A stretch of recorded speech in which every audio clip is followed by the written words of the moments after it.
नमस्कार दोस्तों, स्वागत है आपका हमारे YouTube चैनल जीके ट्रैकर पे।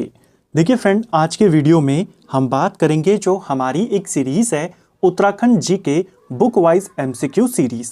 जैसे आप जानते हैं, इस सीरीज़ में हम उत्तराखंड की इम्पॉर्टेंट किताबों को MCQ के फॉर्मेट में कवर करते हुए चल रहे हैं।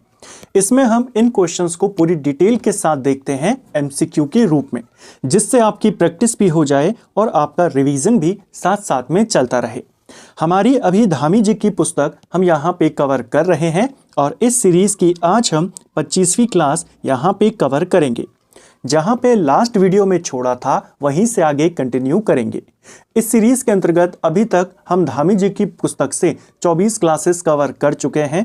बलूदी जी की पूरी पुस्तक को MCQ के रूप में देख चुके हैं। अजय सिंह रावत जी की किताब को भी MCQ के फॉर्मेट में कवर कर चुके हैं। अगर आपने हमारी उन क्लासेस को नहीं देखा है, उनके ऊपर मास्टर वीडियोज़ भी बने हैं, आप प्लेलिस्ट से उनको देख सकते हैं। तो चलिए दोस्तों, आज की वीडियो को शुरू करते हैं। आज का हमारा पहला सवाल है, हरिकृष्ण रतूड़ी निम्न में से किस पवार शासक के वजीर थे? हरिकृष्ण रतूड़ी का नाम आपने कई बार देखा है, पेपर में भी पूछा जाता है। गढ़वाल का इतिहास, ये जो पुस्तक है 1927 के आसपास इन्होंने लिखी थी। उस समय राजा थे नरेंद्र शाह, लेकिन नरेंद्र शाह के काल में ये वजीर के पद पे नहीं थे, ये वजीर थे कीर्ति शाह के। ऑप्शन बी सही आंसर होगा। टिहरी राज दरबार के अंदर, टिहरी रियासत के अंदर वजीर और दीवान, ये दो इंपॉर्टेंट पद थे जो काफी ज्यादा शक्तिशाली होते थे। सुदर्शन शाह के काल में दुर्गदत्त पेन्युली, धर्मदत्त बिलजवाड़ और ज्वालादत्त बहुगुणा, ये व्यक्ति थे जो वजीर और जो दीवान होते थे उनके पदों पर रहते थे। भवानी शाह के दीवानों में एक भीमकृष्ण पेन्युली और श्री चंद्र राणा शामिल थे। प्रताप शाह की बात करें तो केवल राम रतूड़ी, मियां हुकुम सिंह गुलेरिया, ये उनके वजीर थे।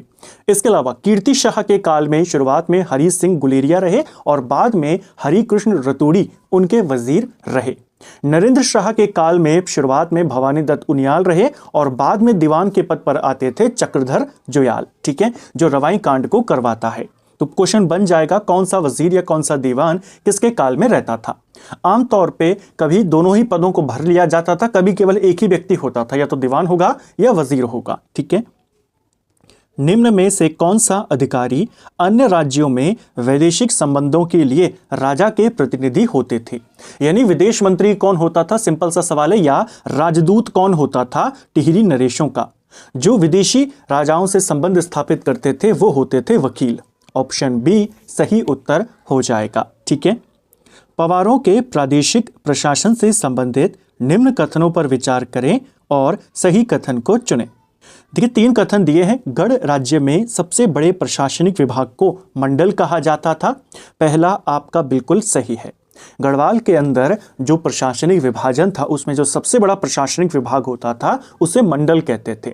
मंडल का जो सैन्य अधिकारी होता था, सैनिक प्रमुख होता था वहां का, उसे फौजदार कहा जाता था।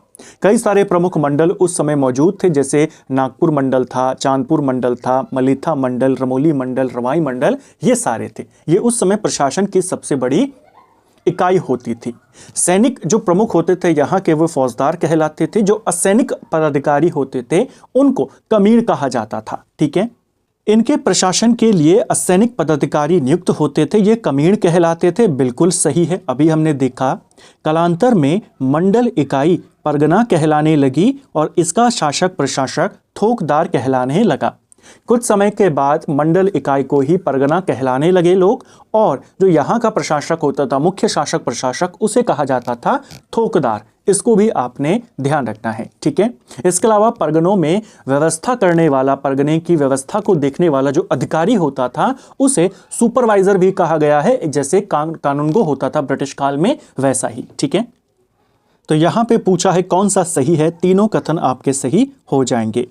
राज्यों के विभिन्न परगनों में राजस्व की वसूली किसके द्वारा होती थी? परगने का जो प्रमुख होता था, यानी मंडल का जो प्रमुख होता था, उसको कहा जाता था यहाँ पे थोकदार, ठीक है। परगनों में जो पूरी व्यवस्था को देखता था, इसको हैंडल करने वाला जो अधिकारी होता था उसको कहा जाता था सुपरवाइजर या ब्रिटिश काल में कानूनगो, ठीक है। परगनों में जो राजस्व की वसूली का काम करता था, यानी वहां का जो राजस्व अधिकारी होता था वो भी थोकदार ही होता था। ऑप्शन सी सही आंसर होगा। ठीक है, तो आपको ध्यान रखना है परगनों में राजस्व वसूली का काम थोकदार करता था, इसे बाद में कमीन या सयाना भी कहा जाता था, और गांव के अंदर गांव में वसूली का काम प्रधान करता था। तो गांव में प्रधान राजस्व अधिकारी है और परगनों के अंदर थोकदार है। ठीक है, टिहरी रियासत में भूमि कर या लगान का अधिकांश भाग नगद राशि के रूप में लिया जाता था, इसे क्या कहते थे? टिहरी रियासत के अंदर जो लगान लिया जाता था यानी जो भू राजस्व लिया जाता था यानी भूमि कर, इसको मैक्सिमम नगद के फॉर्म में लिया जाता था यानी कैश लिया जाता था, यानी 7/8 हिस्सा आपको नगद के रूप में जमा करवाना होगा। इसे कहा जाता था रकम या मामला। ऑप्शन ए सही आंसर होगा। सवाल बनेगा आपसे टिहरी रियासत में रकम या मामला क्या था? तो यह एक प्रकार का भू राजस्व था। कैसे लिया जाता था? नगद लिया जाता था। ठीक है, 7/8 हिस्सा यानी अगर 8 रुपए टैक्स है तो 7 रुपए आपको कैश देना होगा और बाकी का 1 रुपया आप अनाज के रूप में चुकाएंगे। ठीक है, जो हिस्सा अनाज के रूप में दिया जाता था उसे बरा या बिसा कहा जाता था, इसे भी ध्यान रखना है। ठीक है, इसके अलावा ये जो राजस्व लिया जाता था इसमें जो नगद पैसे दिए जाते थे इसे ठेक भी कहा जाता था। तो ये भी क्या है? इसे भी क्या कहा जाता है? भूमि कर, यानी राजस्व की जो नगद राशि होती थी उसको कहा जाता था ठेक। ठेक आप जितना ज्यादा देंगे, जितना ज्यादा भूमि कर होता था उसके ऊपर टिहरी के अंदर एक एक्स्ट्रा टैक्स लगता था जिसे सेस कहा जाता था। सेस यहां भी लगता था, ध्यान रखेंगे। ठीक है, अगला निम्न कथनों पर विचार करें और सही कथन को चुनें। पहला, टिहरी राज्य में गांव में राजस्व की वसूली प्रधानों के द्वारा होती थी। यह आपका बिल्कुल सही है। परगनों में थोकदार और गांव में प्रधान। ठीक है, प्रधानों को वसूली गई रकम पर प्रति 12 रुपया आने के अनुसार दरबार में भेंट देनी पड़ती थी, यानी प्रति रुपया 12 आने के अनुसार उनको दरबार में अपनी ओर से गिफ्ट देना होता था, भेंट देनी होती थी, जिसे वरनी कहा जाता था। क्या ये सही है? ये वाला भी सही है। सीधा सवाल बन जाएगा कि प्रधानों को प्रति रुपया 12 आने के अनुसार दरबार में जो एक्स्ट्रा पैसा देना होता था उसे क्या कहते थे? वरनी कहते थे। प्रधान यह धनराशि स्वयं के कोष से देता था। क्या ये सही है? ये वाला गलत है। प्रधान का काम क्या है? गांव से राजस्व वसूली करना। जितना भी कलेक्शन वो करेगा प्रति रुपया 12 आने के हिसाब से उसे एक्स्ट्रा टैक्स देना होगा। ये टैक्स भी वो गांव से ही वसूल करता था, खुद की जेब से नहीं देता था। तीसरा वाला गलत है, पहला और दूसरा आपका बिल्कुल सही हो जाएगा। ठीक है, अगला, नगद के अलावा अन्य भाग अनाज के रूप में लिया जाता था, इसे क्या कहते थे? तो अभी मैंने आपको कहा कि नगद के अलावा जो अन्य भाग लिया जाता था उसको कहा जाता था बरा या बिसाह। ऑप्शन ए सही आंसर होगा। वरा या विसाह क्या होता था कि भू राजस्व का जो बचा हुआ हिस्सा है जो आपको अनाज के रूप में देना है उसको कहा जाता था ये वाला। ठीक है, इसको याद रखना है। एक और चीज ध्यान रखना, एक और टैक्स भी चलता था उस समय, बरा के नाम से ही वो टैक्स चलता था कि भू व्यवस्था की देखरेख करने वाले जो सभी कर्मचारी होते थे उनकी सुविधा शुल्क के रूप में, सर्विस टैक्स के रूप में आपको देना होता था, उसको भी बरा कहते थे, जिसे बाद में खत्म कर दिया गया था। यह अलग वाला है बरा या विसाह। जो नगद आपने दे दिया, बचा हुआ हिस्सा अनाज के रूप में देंगे, उस अनाज को कहा जाता था ये। ठीक है, निम्न में से कौन सा भू व्यवस्था की देखरेख करने वाले कर्मचारियों की सुविधा शुल्क की भांति था? अब ऐसा वाला अगर सवाल आएगा जो मैंने अभी आपको कहा, तब आप कहेंगे वो कौन सा कर था? बरा कर था। ठीक है, जो भू राजस्व के जो अधिकारी हैं उनकी सुविधा शुल्क यानी उनके सर्विस टैक्स के रूप में वसूला जाता था। इससे काफी ज्यादा दमन किया जाता था, जनता का एक्स्ट्रा बोझ जनता पे पड़ता था, जिसे बाद में खत्म कर लिया गया था। ठीक है, अगला, विशिष्ट साहस का प्रदर्शन करने पर दी जाने वाली भूमि को क्या कहा जाता था? विशिष्ट साहस का प्रदर्शन करने वाले यानी जो वीर व्यक्ति होते थे उनको जो भूमि दी जाती थी उसे रौत कहते थे। ऑप्शन सी सही आंसर होगा। टिहरी में खालसा भूमि क्या होती थी? आमतौर पे खालसा भूमि उस काल में उस भूमि को कहते थे जिसका राजस्व डायरेक्ट सरकारी खजाने में यानी राजकोष में जाकर जमा होता था। उस भूमि को खालसा भूमि या खालसा ग्राम कहते थे। जागीर क्या होती थी? जो राज्य अधिकारी होते थे प्रमुख, उनको यहाँ उनके वेतन के बदले में प्रदान किया जाता था। ठीक है, निम्न में से कौन सा सुमेलित नहीं है? सही सुमेलित नहीं है आपने बताना है। ब्राह्मणों को दी गई भूमि विष्णु प्रीति कहलाती थी, पहला आपका बिल्कुल सही है। पवार काल में ब्राह्मणों को जो भूमि दान में दी जाती थी उसे विष्णु प्रीति संकल्प भूमि या गूंठ भूमि कहा जाता था। ठीक है। विशिष्ट साहस और वीरता के लिए जो भूमि दी जाती थी उसे रौत कहते थे, सही है। राज्य अधिकारियों को दी गई भूमि संकल्प नहीं जागीर कहलाती थी, ये वाला आपका गलत है, आपसे गलत ही पूछा है, ऑप्शन सी सही आंसर होगा। इसके अलावा एक और भूमि की कैटेगरी थी, ऐसी भूमि जिसका जो इनकम होती थी, जिसकी जो आय होती थी, वह आय राज परिवार के लोगों के ऊपर खर्च की जाती थी, उस भूमि को सरकारी भूमि कहा जाता था। इसको भी ध्यान रखना, सरकारी यानी जिसका व्यय राज परिवार के व्यय के लिए इस्तेमाल होता था, जिसकी इनकम राज परिवार के लोगों पर खर्च होती थी, उसको कहा जाता था सरकारी। ठीक है। राजा की आज्ञा से कृषि भूमि पर कृषि करने वाला क्या कहलाता था? पवार काल में राजा की आज्ञा से सीधा खेती करने वाले को आसामी कहा जाता था। ऑप्शन सी सही आंसर होगा। यानी उस समय ऐसा था जैसे हर राजतंत्र में होता था कि सभी जमीन का मालिक राजा है, तो राजा जिसको डायरेक्ट अनुमति देता था कि आप जाइए और इस भूमि पर खेती करिए, जो भी आपको राजस्व वहां से मिलेगा, जो भी मुनाफा होगा, उसमें से आपको कुछ हिस्सा राजा को देना होता था।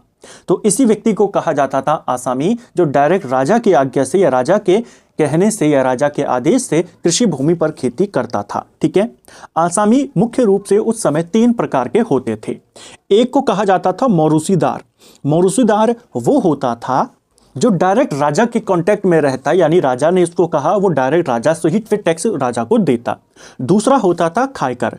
ये मौरूसीदार के अधीन होता, राजा मौरूसीदार को भूमि देता, मौरूसीदार से फिर भूमि खायकर को मिलती, खायकर उसमें कमाता, जो भी करता और फिर टैक्स देता वो मौरूसीदार को, मौरूसीदार फिर राजा को। तीसरा होता था सिरतान। सिरतान जो होता था, इन सभी आसामियों में सबसे नीचे वाली कैटेगरी होती थी जो नगद टैक्स यहां पर जमा करवाती थी। ठीक है। तो राजा जिसको जमीन पर खेती करने की आज्ञा दे दे उसको कहा जाता था आसामी। 3 प्रकार के होते थे, होता था मौरूसीदार जो डायरेक्ट राजा के अंडर में होता था, दूसरा होता था खायकर जो मौरूसीदार के अंडर में होता था, तीसरा होता था सिरतान जो काफी ज्यादा गरीब किसान होते थे, उनको कहा जाता, जो मौरूसीदार और खायकर के अधीन होकर के उनकी भूमि पर उनके लिए खेती करते थे। ठीक है। निम्न में से कौन सा एक आयात निर्यात कर था? तो टिहरी रियासत में आयात निर्यात कर था पौन टूटी कर। यह पेपर में आया हुआ है कि पौन टूटी किस प्रकार का टैक्स था, तो यह एक आयात निर्यात कर था। ऑप्शन ए सही आंसर हो जाएगा। ठीक है। अगला, इनमें से कौन सा कर विशेष रूप से बोझा ढोने वाले जानवरों पे लगता था? इनमें से कौन सा टैक्स है जो बोझा ढोने वाले जानवरों पे लगाया जाता था? इस टैक्स को राहदारी कर कहते थे। ऑप्शन बी सही आंसर होगा। राहदारी जो टैक्स होता था विशेष रूप से बोझा ढोने वाले जानवरों पे लगता था, यानी ऐसे जानवर जो बोझ ढोने का काम करते हैं उनके ऊपर, उनके मालिकों के ऊपर यह टैक्स लगाया जाता था। ठीक है। जो तूली पाथा है यह भी टिहरी का एक प्रमुख टैक्स था। जैसे आज का एक टैक्स है, प्रमुख टैक्स है आधुनिक काल का सेल्स टैक्स, यानी अगर आपको अपना सामान राज्य में बेचना है तो कुछ टैक्स आपको, कुछ पैसा आपको हिस्सा किसको देना होगा? सरकार को, अपना सामान बेचने के लिए। तो ऐसे ही जो तूली पाथा था ये उस समय का सेल्स टैक्स था। ठीक है। एक प्रकार का विक्रय कर था। घटकर की बात करें तो जो घराट होते थे, पंचक्कियां होती थी, वहां से जो कर मिलता था उसे घटकर कहते थे। ठीक है। निम्न कथनों पर विचार करें और सही कथन को चुनें। राज्य के प्रत्येक परिवार पर लगने वाला कर मऊ कर कहलाता था। पहला बिल्कुल सही है। टिहरी में हर परिवार पर टैक्स लगता था जिसे मऊ कर कहा जाता था। सुदर्शन शाह ने इसे प्रति परिवार 8 आना सुनिश्चित किया था, यह भी सही है। वहीं से इसकी शुरुआत भी होती है। यह एक नियमित कर था, गलत हो जाएगा। यह जो परिवार पर लगता था मऊ कर, यह एक नियमित टैक्स नहीं था, केवल आपात स्थिति में इसे वसूला जाता था, यानी विपत्ति के समय। तो यह एक प्रकार का संकटकालीन कर था। ठीक है। जैसे युद्ध कर था उस समय मांगा कर, वैसे ही यह था। ठीक है। तो यहां पे पहला दूसरा सही है, तीसरा गलत है। किसी बहिष्कृत व्यक्ति को पुनः समाज में प्रवेश करने के लिए कौन सा कर देना पड़ता था? कोई व्यक्ति है जिसे समाज से बहिष्कार जिसका कर दिया गया है, अगर उसे समाज में दोबारा शामिल होना है तो उसे एक विशेष टैक्स देना होता था जिसे चंद्रायण कर कहते थे।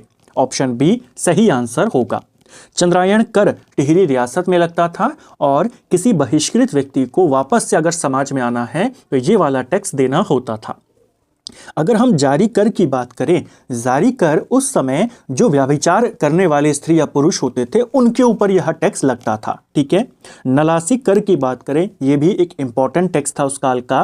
किसी भी स्थान पर देवता की स्थापना अगर की जाती है तो राज्य के द्वारा यानी टिहरी राजाओं के द्वारा टैक्स लिया जाता, जिसे नलासी कर कहा जाता था। ठीक है।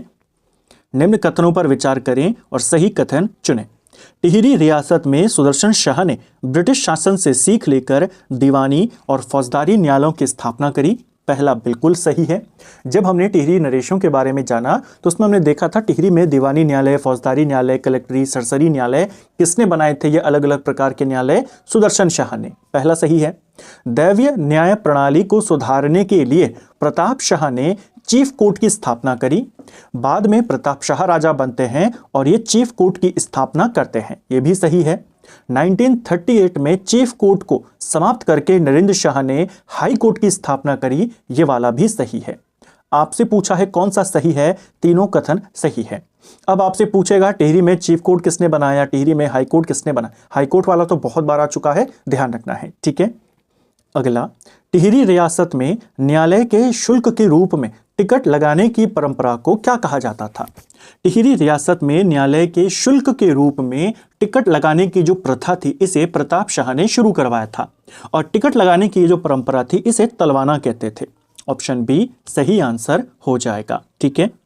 टिहरी में सर्वप्रथम किसने पुलिस का सूत्रपात किया था? यानी टिहरी में पुलिस व्यवस्था की शुरुआत किसने करी? ये काम भी प्रताप शाह ने किया था। टिहरी के अंदर प्रताप शाह ने पहला पुलिस थाने की स्थापना करी, यानी पुलिस का गठन इन्होंने किया, पुलिस विभाग इन्होंने खोला। शिवदत्त डंगवाल और देवीदत्त डंगवाल, इनको शुरुआत में कोतवाल बनाया था। किन दो व्यक्तियों को? शिवदत्त और देवीदत्त डंगवाल। ठीक है। टिहरी के अंदर पटवारियों को थानेदारी के अधिकार कब दिए गए, पुलिस के अधिकार कब दिए गए? ये 1942 में दिए गए थे। ठीक है। टिहरी राज्य में वाद विवाद से संबंधित रजिस्टर, जिसमें विभिन्न वादों को लिखा जाता था, क्या कहा जाता था? तो टिहरी रियासत के अंदर वाद विवाद के जो रजिस्टर्स होते थे, यानी जिसमें मुकदमे या जो भी वाद विवाद होता था, उन सभी वादों को लिखा जाता था, इस रजिस्टर को फर्द तनाज़ा कहते थे। ऑप्शन सी सही आंसर होगा। सवाल आ जाएगा टिहरी रियासत में फर्द तनाज़ा क्या था? तो एक ऐसा रजिस्टर जिसमें टिहरी रियासत के अंदर जो वाद विवाद होते थे उनको लिखा जाता था, यानी जो भी कंप्लेंट होती थी उनको। ठीक है। निम्न कथनों पर विचार करें। गढ़ राज्य में सबसे अधिक प्रचलित मुद्रा तिमासी थी, यह आपका बिल्कुल सही है। पेपर में पूछी गई थी तिमासी क्या है मुद्रा। गढ़वाल के अंदर उस समय जो मुद्राएं चलती थी पवारों की, उनमें सबसे प्रमुख मुद्रा है तिमासी, ध्यान रखेंगे। तिमासी श्रीनगर की टकसाल में ढाली जाती थी, यह भी सही है। श्रीनगर में पवार राजाओं ने टकसाल स्थापित करी, वहीं पर इसे ढाला जाता था। 4 तिमासियों को 1 गढ़वाली या गोरख्याली रुपया के समान और 5 तिमासियों को 1 फर्रुखाबादी रुपए के समान माना जाता था।